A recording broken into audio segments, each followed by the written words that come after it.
तो भाई लोग नमस्कार। जी हाँ दोस्तों, प्रमोद प्रेमी यादव जी का फ़ैन होंगे तो हो जाइए तैयार, क्योंकि प्रमोद प्रेमी यादव जी लेके आ रहे हैं आप लोग का बहुत स्पेशल गाने। तो दोस्तों उसी गाने के बारे में बात करेंगे। तो दोस्तों बताना चाहूँगा, गाने का नाम है बथुआ के साग।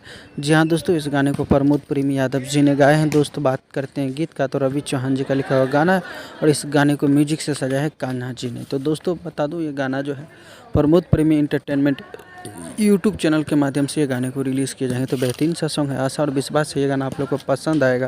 अगर ऐसा ही अपडेट पाना चाहते हैं तो चैनल से जुड़ जाइए, चैनल को सब्सक्राइब कर रखिए, क्योंकि प्रमोद प्रेमी यादव जी से रिलेटेड हर छोटी बड़ी खबर और खेसारी लाल यादव जी से जुड़ी हर खबर आप लोग को मिलते रहता है। दोस्तों बता दूं, प्रमोद प्रेमी का ये बेहतरीन गाना है और साग का सीज़न आ गया है, तो स्पेशल सॉन्ग आएगा ही आप लोग के लिए। तो आया बथुआ का साग। बस अपना प्यार सपोर्ट दिखाया। मिलेंगे फिर से नेक्स्ट वीडियो के साथ। तब तक के लिए bye, take care, love you all. धन्यवाद दोस्तों।